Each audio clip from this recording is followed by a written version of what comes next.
The following story has been brought to you by StoriesToInspire.org. Rabbi Turk relates the following incredible story that he witnessed with his own eyes. In Eretz Yisrael, in the holiday of Sukkot, every night of the holiday they have something called the Simchat Bet HaShoeva, which means that there's a rejoicing that people do. There's music, there's singing, there's dancing, and they dance their night away. All the nights of Sukkot is filled with tremendous simcha. Anyway, one night, there's a fellow, he's dancing his heart out the whole night, he's exhausted, he's sweaty, he hasn't eaten anything, he's ready to go home, it's almost midnight. As he walks out of the synagogue, right in front of the synagogue, he's approached by someone. This guy says, "Look, do me a favor, would you mind, you have 10 minutes? It's 10 o'clock, he's exhausted, he's sweaty, he wants to go to bed, he wants to grab something to eat and just hit the sack, hopefully get up in time for Shahari tomorrow." He's already telling the guy no. The guy says, "Listen, I know you're tired, I know you're sweaty, I know you've been dancing all night." He says, "But I know it's midnight." He goes, "But right opposite the shul, in the apartment building right over there, there's a person who's unfortunately unwell. And he used to take part in every Simchat Bet HaShoeva, but he wasn't strong enough to be able to leave his bed. What do you say, we go up there, a few of us, maybe for 10, 20 minutes, and we sing and we dance with him, and we give him the feeling that the Simchat Bet HaShoeva, this joyous occasion, came to him. It's going to make such a difference to him. Could you give just 10 minutes? The guy says, "You know what? 10 minutes, it's right here. Okay, let's go."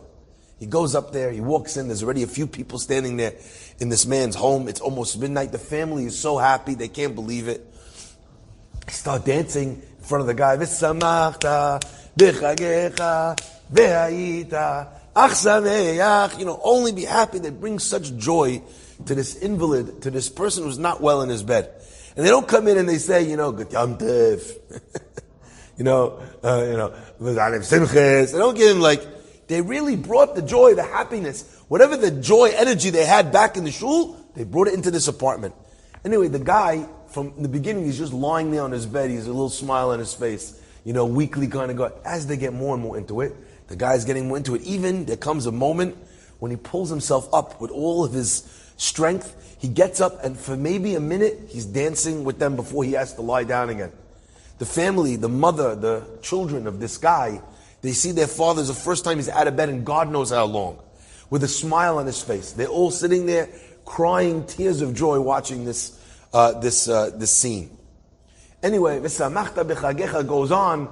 The joy, the kadshenu v'mitzvotecha v'simchaken v'ta'el libeinu, the dancing. Finally, 10 minutes go by, 20 minutes go by.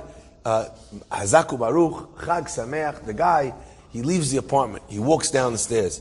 As he walks out of the apartment, he sees in front of him there's a lady that's walking on the curb, on the sidewalk, maybe leaving the Simchat Bet HaShoeva from the shul. And as she's walking towards the street, there's a little spot on the sidewalk where there's a little oil spot. She slips on this oil. She goes literally, flies up, her legs fly in the air. She smacks her head on the concrete. He thinks to himself, "Wow, mitzvah goreret mitzvah. I went to take care of this sick person. Hashem brought me another mitzvah." As he's running towards this lady, he sees it happen right away. He's already dialing Hatzalah. It's a dark street. There's no light. No one can even see what's going on. If he wasn't there at that moment, God knows what would have happened to her. She blacks out. They don't find her until it's too late. There's blood pooling in the brain. He dials Hatzalah. He thanks Hashem that he's got a mitzvah. And he runs towards the lady to tell her that every help is coming. And as he gets towards this lady on the street, he leans down. He tells her that Hatzalah is coming. And he notices that the face of this lady is familiar. The face of this lady is the face of his wife. The 10 minutes he spends in the apartment bringing joy to this sick person saves the life of his own wife. Could you imagine the days of sadness he would have endured if his wife would have passed in such a freak accident? Could you imagine all the agmat nefesh, all the joy that would have been robbed? The next year it would have been his house where there was no Simchat Bet HaShoeva. So what did God do? Roughly 10 minutes before his wife took a spill, God sends him an opportunity You want to go upstairs for 10 minutes? Some guy up there doesn't have a Simchat Pei Shoeva. You got 10, I know you're tired. You have 10? Just 10 minutes. He's already saying no. Every step you take for someone else is 1,000 steps you save for yourself. That's the crazy thing about chesed. Enjoyed this story? Come again. Bring a friend. StoriesToInspire.org